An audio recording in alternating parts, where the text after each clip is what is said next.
All right, are we ready? All right. Let me first say to the folks today who received their vaccine, bravo. You are all people that have been on the front lines at an institution that makes a huge difference here in this community. And I want to thank you for all that you have done, all that you are doing. And I am really, really proud and grateful to have witnessed you getting your vaccine. So congratulations and keep up the great work. Let me also recognize the other leaders who are standing with me today. Of course, Chicago Department of Public Health Commissioner Dr. Allison Arwady, Esperanza President and CEO Dan Fulwire, Esperanza COO and member of Illinois Unidos Carmen Varega is here, and I thought it was, there you are, Dr. Federico Herrera is the medical director at Esperanza Little Village, and Dr. Geraldine Luna, medical director at the Chicago Department of Public Health. It is great to be here to witness yet another milestone in our city's history and COVID-19 vaccination journey. These vaccines are giving us hope, La Esperanza, that we've been waiting for a very long time, and marking the beginning of the end of this terrible pandemic. We are here intentionally at Esperanza Health because it's a lifeline for our Latinx community. Esperanza COO Carmen Varega has been a critical member of our city's racial equity rapid response team and is a member of the Illinois Unidos, an organization I want to specifically commend for its tireless commitment to advocating for and uplifting the Latinx community throughout this terrible crisis. From the beginning, we have known that COVID-19 disproportionately impacts people of color, and we've come to learn our city's Latinx communities are bearing a very high burden, particularly in the second surge, tragically accounting for too many of our COVID-19 cases and deaths. While the numbers that we track, case rates, percent positivity, hospitalizations are in fact improving, portions of the Latinx community remain in crisis. And I want to make sure that we don't lose sight of that. The journey still continues. As I've said multiple times before, equity isn't part of our COVID-19 strategy, it is our COVID-19 strategy. And so I want to speak directly to our Latinx communities so we can continue to do everything possible to eliminate the disproportionate impact and burden that you are bearing once and for all. Since the spring, there has been much work, time and resources specifically dedicated to the Latinx community. There has been a focus not only for city government, but in part through the Racial Equity Rapid Response Team, but also by and with other partners like Esperanza and other organizations like Illinois Unidos, and through tables set by folks like Alderman Mike Rodriguez. That's why, in addition, starting today, we are taking the next step forward in our rollout plan by expanding vaccination distribution to long-term care facilities and beginning to distribute vaccinations to essential workers at higher risk outpatient locations like Esperanza. As Dr. Arwady will explain in much detail later, this is the start of a multi-week distribution process that will roll out over the end of this year, January and into February, as more vaccines become available, and include our federally qualified health centers like Esperanza Health. Workers at these facilities are overwhelmingly people of color and primarily serve our residents of color. And throughout the pandemic, these health centers have provided the critical testing, care, and resources needed by our vulnerable communities. You heard proof of point from the folks who sat today talking about the roles that they have played that are crucial during this pandemic. This includes our Latinx community, whose COVID-19 case and death rate numbers, as terrible as they are, tell a bigger story. A story that the steep challenges many Latinx residents have faced every single day during the pandemic, such as not having the privilege of working from home and serving our city in essential roles, sometimes multiple roles, in order to pay the bills and feed their families. For those workers, you are the people who help keep our economy running while doing your best to take care of your loved ones in their time of need. while somehow still finding ways to enrich our city's cultural landscape and give back to the neighborhoods you all call home. We know this, and we have to celebrate and uplift you for your contributions, but also for your sacrifices. But I also know this. Too many people throughout Chicago and in the Latinx community are going to work sick because you can't afford to lose a dime to support your family, or you worry that you're going to lose your job. And you don't often have health care insurance or worry about your immigration status, so you may delay going to the doctor when you feel sick. The time span between seeking medical care and death for Latinx community members is the shortest of every demographic in our city, the shortest. What's heartbreaking about this particular data is that it may indicate that there is fear or apprehension which drives a delay in seeking medical care. So I want to say to our Latinx residents, please do not delay. There are people who can help you, regardless of your health insurance, regardless of your immigration status. When you feel sick, please seek care. We can connect you up to doctors, federally qualified healthcare centers in your community that can help you, such as Esperanza. But do not go to work when you are sick. There are protections available through our Office of Fair Labor Standards that can help you if you fear retaliation in your workplace. And again, I call upon employers to make your workplaces safe for all workers and ensure that workers will not be penalized if they follow the public health guidance and stay home when they are feeling sick. I know the challenges that many members of the Latinx community face and have been put up against. They may at times seem insurmountable. But I want you to know that we continue to be committed to your health and your safety, and that we are offering and extending a needed lifeline. That's why I've made it my priority to make sure that our Latinx community has everything needed to feel safe and supported, especially during these difficult times. We are here at Esperanza Health intentionally. Now this healthcare center, which is so essential, serves the majority Latinx community of Brighton Park and continues to be an invaluable partner as we work to bring COVID-19 under control across our city. And why we're pursuing a number of additional initiatives specifically focused on the Latinx community and others.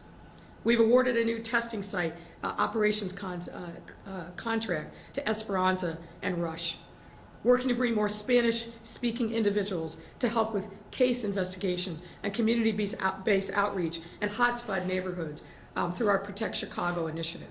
Teaming up with diverse professional communications firm with expertise in Latinx and Black outreach to help our residents understand and be ready for the vaccine, and expanding coverage and forging partnerships with Spanish language media alongside Dr. Luna, and continuing conversations with Illinois Unidos and other Latinx community leaders to collaborate and implement strategies to mitigate the terrible impacts of COVID-19 on our Latinx neighbors.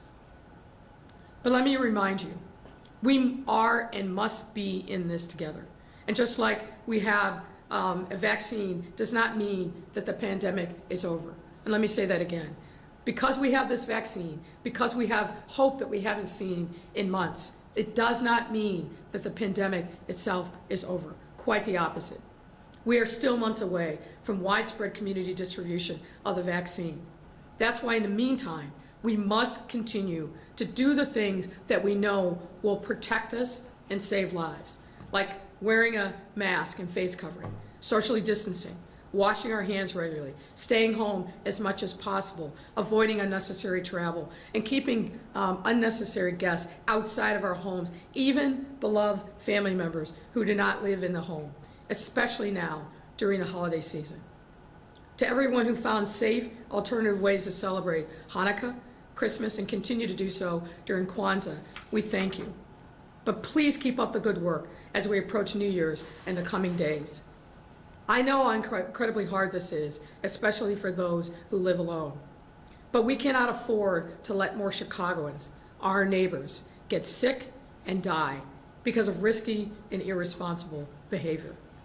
Yes, these vaccines are the light at the end of the tunnel, but We are still very much in that tunnel. In the coming days, weeks, and months, we will continue to work with community leaders and stakeholders, not only to roll out the vaccine in an equitable manner, but also to ensure that we have the trust in our communities, especially our Latinx and African American communities, so that individual members understand the importance and the safety of this vaccine. Anyone interested in learning more can visit our website, chicago.gov/COVID-VAX, VAX. That's chicago.gov/COVID-VAX.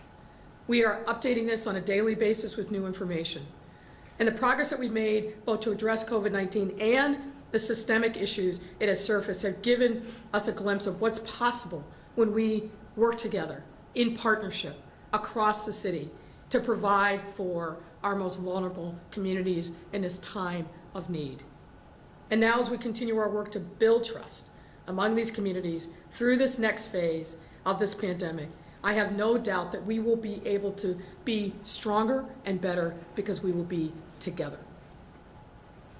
This is what makes us stand out as Chicagoans, is our ability to rise to the occasion, to meet every challenge, no matter how difficult and how daunting. That's what we've done over the course of the last months, and I have no doubt that's what we will continue to do. And with that, I would invite Dr. Arty to come to the podium and share a few words. Doctor?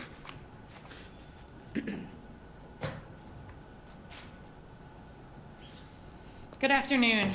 Thanks and congratulations again for being our first recipients of the Moderna vaccine here in the city of Chicago. So I just want to put a little bit of context in where we are in terms of vaccinating. So we are in phase 1A, which means we are vaccinating healthcare workers and long-term care facility residents. We've done 2 weeks of vaccinating so far. That has almost all been in hospitals, plus a little bit for our EMS, our paramedics. But this week marks a significant expansion in 1A to outpatient providers. And so this week alone, we are launching vaccination in long-term care facilities, both for residents and for staff. We are launching some direct vaccination distribution to some of our larger outpatient clinics, like Esperanza, and tomorrow the city is standing up its first central mass vaccination clinic, which again will be focused only for outpatient healthcare workers by appointment. So let me put a little bit more detail into this. This week, Chicago got another 21,450 Pfizer doses. Every one of those doses went directly to our hospitals. All 35 of our hospitals got vaccine in the first week. Everyone is continuing to vaccinate, working through all of the staff, ideally, and then starting to vaccinate outpatient providers who may be associated with that hospital. So week after week after week, we will continue to push vaccine to our outpatient providers. But today, in addition to Esperanza, we had 5 more federally qualified health centers who started receiving Moderna vaccine today. These were chosen because these are settings that are doing a lot of COVID testing and seeing a lot of positive COVID results. And over this week, there will be additional vaccine distributed to outpatient locations, especially the ones, public or private, that are doing a lot of COVID testing and diagnosing a lot of COVID. And then as the weeks go on, we will be adding more and more outpatient practices into that list as more vaccine is available. Also today does mark our first long-term care facility vaccination. We have 8 facilities that are starting to vaccinate today, 26 on deck for this week and 128 to get through over the next few weeks. So most of our Moderna allotment is actually going to long-term care facilities. This week we're receiving another 16,200 doses of Moderna, almost all of those to long-term care, and then some continuing through the outpatient. So it's a big week for expanding vaccine here in Chicago, but so far so good. We've been having good uptake, good distribution. We've not seen unexpected side effects. We've not seen unusual problems here. The rollout has been very good in terms of what we're hearing back from all of our vaccinating partners, and we expect to continue to really hear as vaccine rolls out into these outpatient settings that the vaccine continues to have the safety profile that we saw in in the trials. I do want to note that one of the reasons why this Moderna vaccine is exciting is because it does not require that ultra cold storage that the Pfizer vaccine does. So one of the reasons that we can send vaccine to an Esperanza, to long-term care facilities, to these outpatient clinics, is that you can store the Moderna vaccine just in a regular freezer. And there's more time in terms of the ability to take it out and to have more flexibility. And so right now, these outpatient partners are starting with vaccinating their own staff.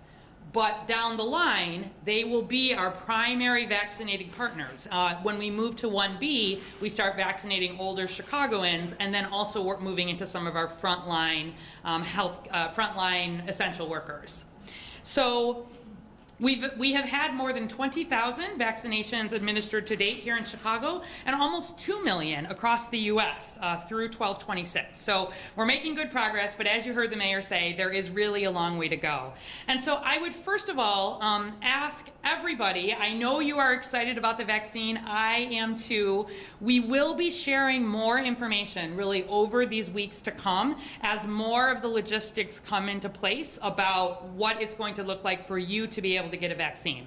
Right now, if you are in an outpatient, if you are a healthcare worker in Chicago and you're still not sure about how you're going to get vaccinated, the Chicago Department of Public Health, back on December 18, we did send a letter out and we've been doing a lot of outreach. But if you are at a practice in Chicago, that would be a medical practice, a dental practice, mortician, home health, you can go to the website, chicago.gov/COVIDvax, or just at the top, chicago.gov/coronavirus. Go to the vaccine tab. There's a healthcare provider tab, and you can get there. Somebody from your practice just needs to fill out a survey, let us know how many people are in the practice, we ask some more questions, and we'll be working to either get vaccine directly to your practice, get you hooked up with a hospital or a pharmacy partner, or be giving you appointments in our centrally based pods. So we do expect to have vaccine available for all of Chicago's healthcare workers, really in January and February, and then we'll likely be able to do some expanding out, which you'll hear a lot more about after that. But it is exciting. Things have been going really very well, and I would ask everybody to continue doing all the things that we know help. These having 2 vaccines available that are 94 to 95% effective, where the side effects that we're seeing, in many cases, people are not having side effects. When they are, you may have a day or two of a sore arm, possibly some fatigue or headache or muscle aches. We're keeping track of all of that, making sure these are not long-term side effects. These are not suggestive of any underlying problems. The vaccine has been shown to be very safe and has very good effectiveness. A second dose is required, so we will also be starting to bring the second dose in starting next week for our people who got vaccinated in the first week in Chicago. So that's really the update that I have. Please do go to the website if you have questions about anything related to COVID vaccine in Chicago, chicago.gov/COVIDvax. We're updating it every single day. And with that, I am very happy to introduce Dan Fulweiler, the president at Esperanza Health. This was such an easy choice for us, where we were thinking about where did we want to first roll out our outpatient vaccination, because you are doing so much testing, seeing a lot of cases, and just been standing up in a lot of ways related to the COVID-19, but even before and ongoing from that. So, Dan? Mm-hmm. Thank you, Commissioner Arwady, and thank you, Mayor Lightfoot, for coming here to Brighton Park. We say it's the best park in the city of Chicago, so we're really happy to have you. I'm not supposed to say much, and I'm not going to say much, but I just want to say that it made me really emotional to see our staff getting their vaccines today. They have been through an incredible slog over the past 9-10 months, and I think a lot of times things get forgotten about when we talk about the hospitals so much. But these folks have been on the front lines too. We have tested over 30,000 individuals at Esperanza, and more than 6,000 of those people have come up positive. And our team has provided them exceptional follow-up care, making sure that they really got all the services that they need. So as the mayor said, we don't want you to wait. If your abuelitos are sick, if your sobrinos are sick, if your amigos are sick, please have them call Esperanza if they need it. There are a lot of other places that can help. We are here to help. Do not wait. And with that, I want to turn it over to Carmen Vergara, our COO. She is truly one of my healthcare heroes and has done a huge amount to make all of this happen that these guys do, and her leadership has been exceptional, and she's honestly changing the face of healthcare for Latinos in Chicago. So welcome.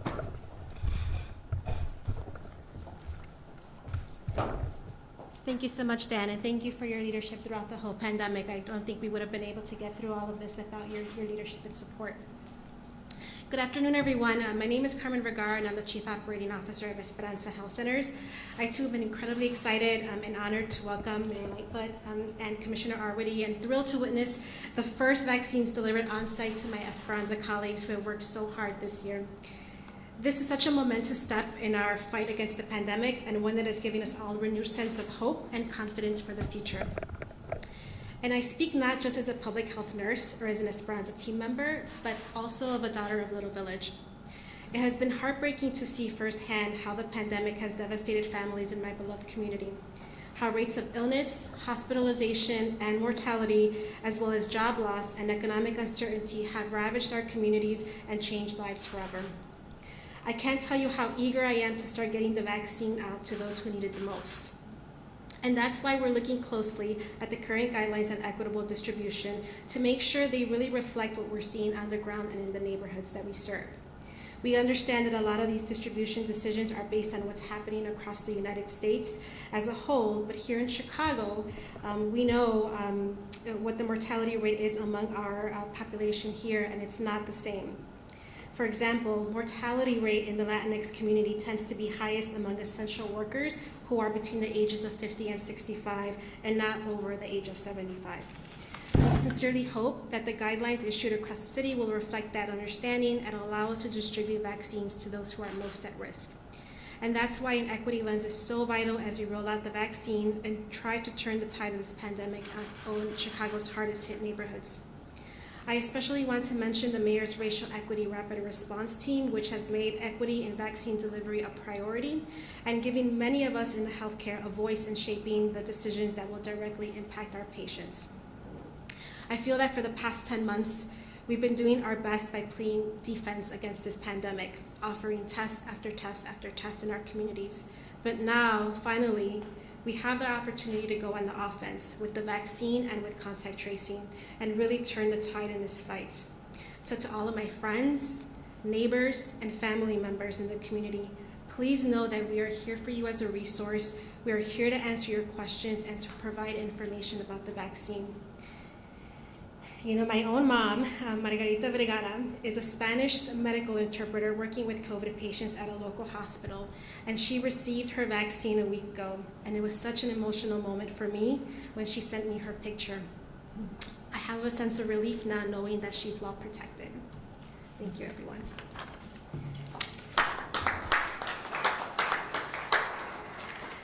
Buenas tardes a todos. Yo me llamo Carmen Vergara, soy la directora de operaciones de la Clínica Esperanza y siento mucha emoción estar aquí con ustedes y con la alcaldesa Lightfoot y la doctora Arwady en nuestra clínica en Brighton Park para ver a mis colegas recibir las primeras vacunas contra el COVID. Este momento es un paso gigante contra esta pandemia y nos da esperanza que podemos salir adelante. Yo digo esto no solamente como una enfermera o como miembro del equipo de Esperanza, pero también como alguien que creció en la villita. Me ha roto el corazón realmente ver de primera mano cómo esta pandemia ha devastado a nuestras familias y nuestra comunidad, con las tasas de enfermedad, hospitalización y mortalidad, como también el desempleo y la incertidumbre económica que ha cambiado tantas vidas para siempre. No les puedo decir lo ansiosa que estoy como enfermera y como hija de la villita de poder proveer esta vacuna a aquellos que necesitan ya pronto. En este momento, la guía de quién recibirán las vacunas primero está basado en cómo la pandemia ha afectado a personas en todo el país y otras poblaciones. Pero en los latinos, aquí en Chicago, sabemos que las muertes son más altas en trabajadores esenciales de los años de 50 a 65 años de edad, y este dato de información tiene que ser un factor cuando se decide quiénes van a recibir las vacunas primero. Es por eso que una perspectiva de equidad es tan importante al comenzar la distribución de la vacuna. Quiero mencionar y agradecer el Comité de Equidad Racial de la alcaldesa, que ha priorizado la equidad en la distribución de esta vacuna y ha dado a trabajadores de salud una voz en las decisiones que afectarán directamente a nuestros pacientes. En estos últimos 10 meses estábamos jugando a la defensa con proveer prueba tras prueba a nuestras comunidades, pero ahora estamos a la ofensiva con la vacuna y los rastreos de contacto. Quiero sugerirle a nuestra comunidad que por favor se ponga la vacuna en cuanto lo antes que puedan. No puedo decirles qué emoción me dio cuando mi mamá, Margarita Vergara, que trabaja como intérprete de español para pacientes con COVID en un hospital local, me mandó una foto la semana pasada recibiendo la vacuna. Me dio un sentido de alivio sabiendo que ella ahora está protegida. Muchísimas gracias. Now I would like to introduce Dr. Federico Herrera, our lead COVID-19 provider and site medical director for our Little Village Clinic.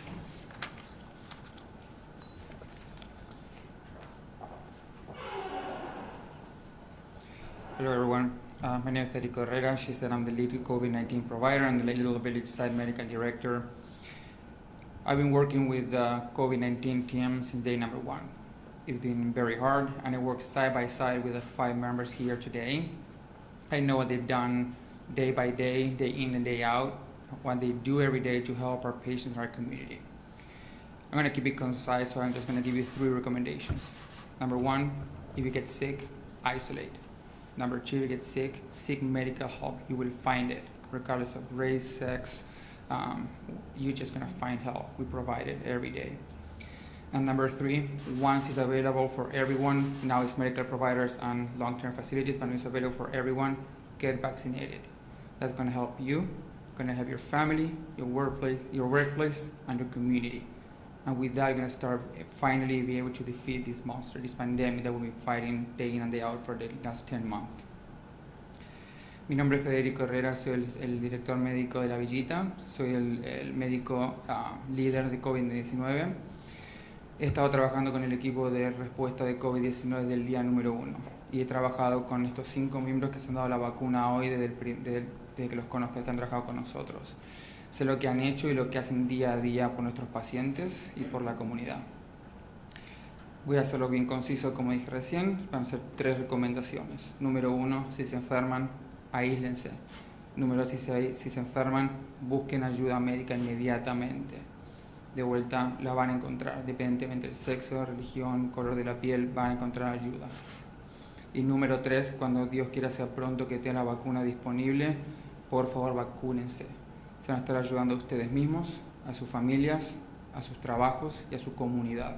Y con suerte finalmente vamos a empezar a combatir esta bestia, esta pandemia que nos está afectando en los últimos 10 meses. Muchas gracias.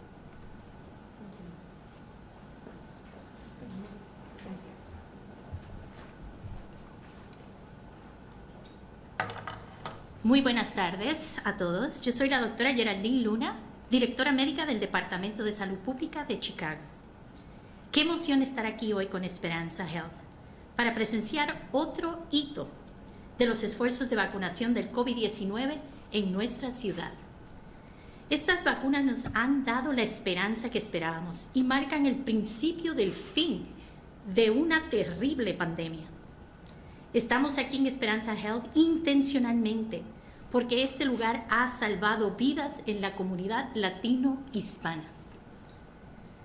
La directora de operaciones de Esperanza, Carmen Vergara, ha sido un miembro fundamental del equipo de la respuesta rápida de la equidad racial de nuestra ciudad y es miembro también de Illinois Unidos, una organización a la que quiero reconocer específicamente por su compromiso a defender y elevar la comunidad latina durante la crisis. Desde un principio, el COVID-19 ha impactado desproporcionalmente a las personas de color. Y como hemos aprendido, las comunidades latinas de nuestra ciudad están soportando la carga más pesada, lo que trágicamente representa una gran parte de nuestros casos del COVID y la tasa de mortalidad. Pero como la alcaldesa ha dicho varias veces, la equidad no es parte de nuestra estrategia, la equidad lo es todo en nuestra estrategia. Es por eso que la ciudad y el Departamento de Salud Pública quieren colaborar directamente con nuestras comunidades para que podamos eliminar esta carga desproporcionada de una vez y por todas. Muchas de estas comunidades no tienen el privilegio de trabajar desde su casa y están sirviendo a nuestra ciudad en trabajos esenciales, a veces más de un trabajo, para poder pagar las facturas y alimentar a sus familias. Ustedes son las personas que ayudan a mantener la economía de nuestro país, mientras hacen todo lo posible por cuidar de sus seres queridos en los momentos de gran necesidad. Sabemos que los retos parecen insuperables, pero se puede prevenir. Es por eso que estamos aquí en Esperanza Health Center, que sirve a la comunidad mayoritariamente latinos de Brighton Park y continúa siendo un aliado invaluable mientras trabajamos para traer el COVID-19 bajo control. Pero debemos recordar que todos estamos juntos en esto, y solo porque tengamos la vacuna no significa que la pandemia ha terminado. De hecho, aunque estamos entusiasmados de estar aquí en Esperanza para hablar sobre nuestra vacunación en los trabajadores de la salud, faltan meses para la distribución general comunitaria. Por esa razón, es que debemos seguir usando las mascarillas, el distanciamiento social, lavándose las manos con regularidad, quedándonos en casa mientras podamos y mantenernos alejados de invitados o seres queridos y no viajar, especialmente en esta época festiva. No podemos permitir que más habitantes de Chicago, más de nuestros vecinos, se enfermen y mueran durante comportamientos riesgosos e irresponsables. Si la vacuna es la luz al final del túnel, sí, lo es, pero aún estamos en el túnel. Tengámoslo en cuenta. En los próximos días, semanas y meses, continuaremos colaborando con los líderes comunitarios y otros grupos, no solo para implementar la vacuna de manera equitativa, pero también asegurar la confianza de nuestras comunidades, especialmente las comunidades latino, hispanas y afroamericanas, para que se sientan cómodos y seguros al recibir la vacuna. Cualquier persona interesada en aprender más puede visitar nuestro sitio web chicago.gov/COVID-Vax, V de Víctor, A y X al final. A medida que continuemos generando confianza entre estas comunidades a través de las próximas fases, no cabe duda que seremos capaces de superar esta pandemia y poder disfrutar de un Chicago más saludable, más fuerte y más unido que nunca. Muchísimas gracias a todos y muy buenas tardes. Thank you, Doctor. All right, happy to take your questions. Hello, Mayor. Merry Christmas to you and Happy New Year, belated. Same to you. Number of questions directly related to this vaccine rollout. Can you speak a little more directly into the microphone? Yeah, does that help a little bit? That's Yep, better. Thank sorry. you. It's the getting used to talking through the mask. So I think Dr. Arwady mentioned 20,000 vaccinations had been done so far. Is that all of healthcare workers? And can you? I'll defer to the doctor. And what percentage have you gotten through so far of the healthcare workers? And are you getting the number of doses that you expected? Yes, so every week we have gotten the number of doses that we have expected. Really, to date, virtually all of the vaccinations that have been done have been in hospital-based healthcare workers. Just over 20,000 was from a couple of days ago, and we do update that every day on the website. I'll let you know that only includes healthcare workers who live in the city of Chicago. We found we're doing a lot of vaccinating of people who work in the city of Chicago in hospitals but may not live live here. Those doses are obviously all being counted, but when we report out about the number of Chicago residents who live here. If they're working here, they're at risk, we want to get them vaccinated, but I do want to put that point on it. We have hundreds of thousands of healthcare workers in the city, and so there is a long way to go, but we are ahead and really on track with where we would project in terms of vaccine rollout. And as I think the amount of doses stabilize, hopefully over these next few weeks, we'll be able to project out a little bit more into the future how long it will take to get through different phases.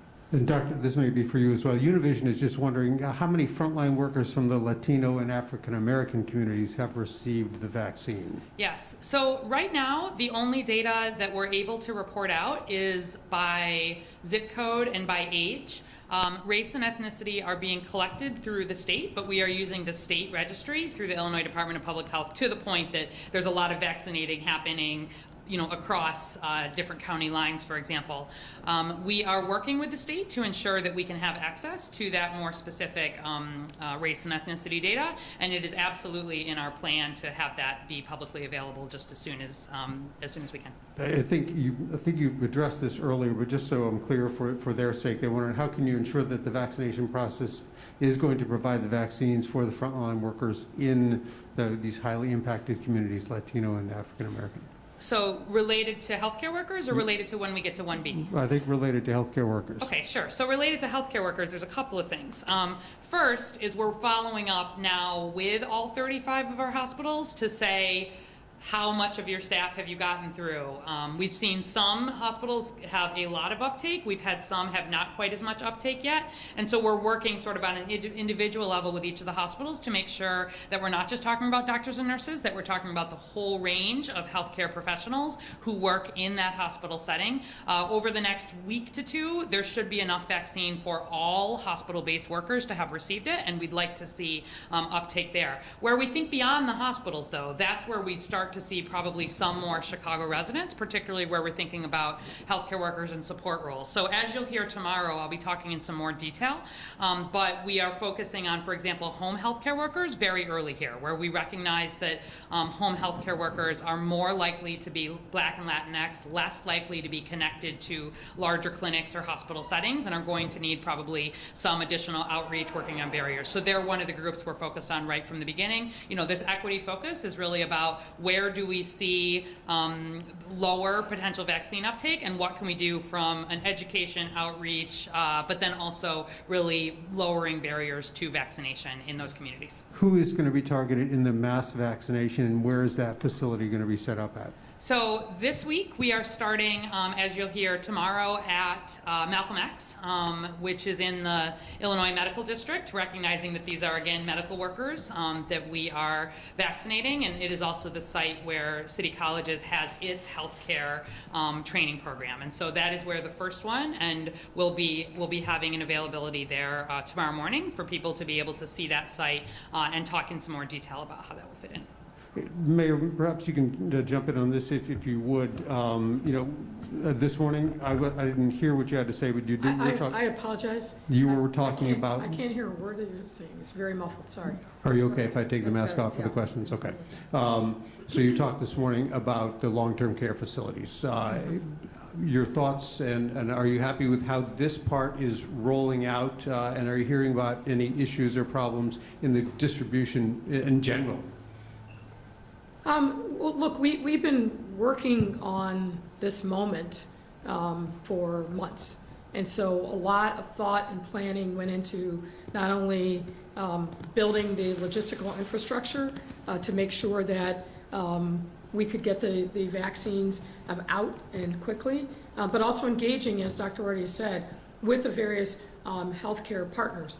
First, the hospitals, and there's a lot of dialogue with them going back weeks now, making sure that they were identifying the people, collecting data. We talked for a moment about how are we making sure that the vaccine is being distributed equitably. One of the first conversations that I had with the governor now some time ago about vaccine was making sure that it was mandatory that every place that does vaccines collects that demographic information. We don't want to be in a situation that we were initially at back in the spring, where there was a lag in the collection of that demographic information, which put us behind in understanding the full impact of COVID-19 on communities of color. So we want to make sure on a daily, if not weekly basis, that we have real-time information about who's getting the vaccine, and if we see any issues in terms of disparities, that we're able to address them quickly. But that's why mandatory reporting out of demographic information is so important. You rolled out the Pfizer vaccine at Loretto Hospital on the west side, sending a message to the Black community. Here, you're down here in Brighton Park. What kind of efforts are being done to make sure that people are getting the message that the vaccine is safe, and to encourage these communities where there is that apprehension that, you know, they've got to get it, besides just healthcare workers? Well, in addition to what you've seen, we have for now weeks now, as part of our Protect Chicago plan, literally been going door to door in those high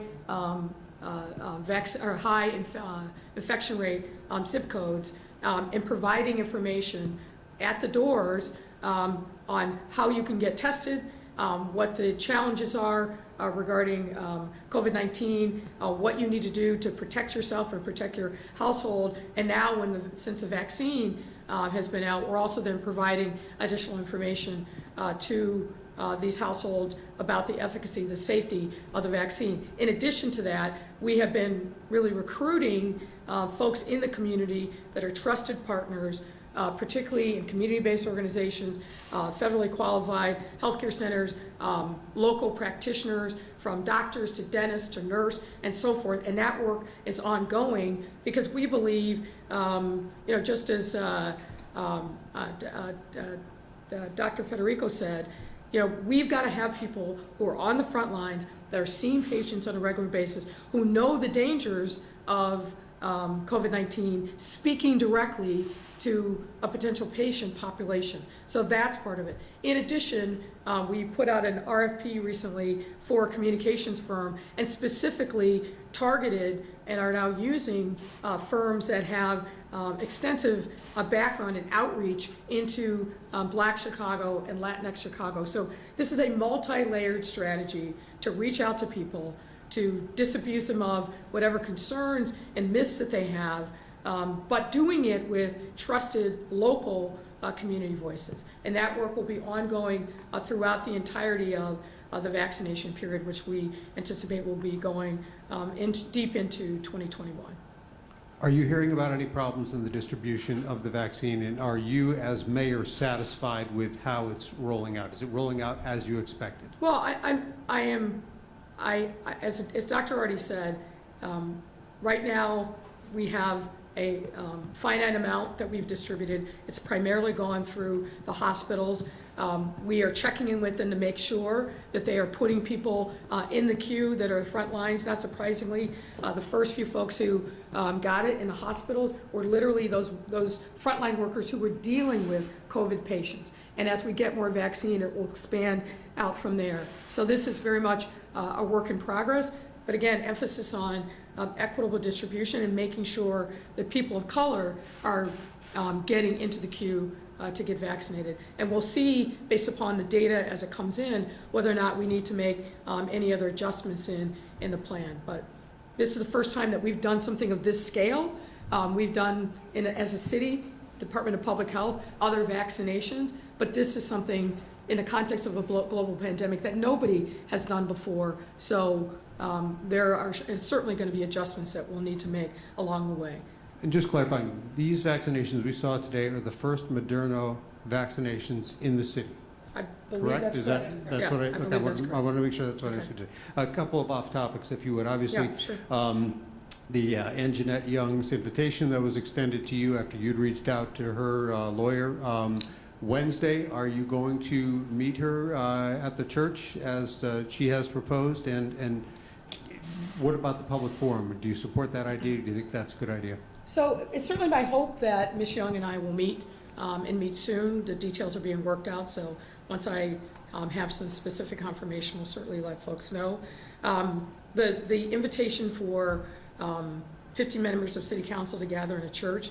Look, I'll be honest and say that I've got some concerns about that. Number one, we're in a pandemic, and we have very specific guidance that's been out now for several months about the size of gatherings. 50 people plus in a setting would, I think, violate the public health guidance that we've given out.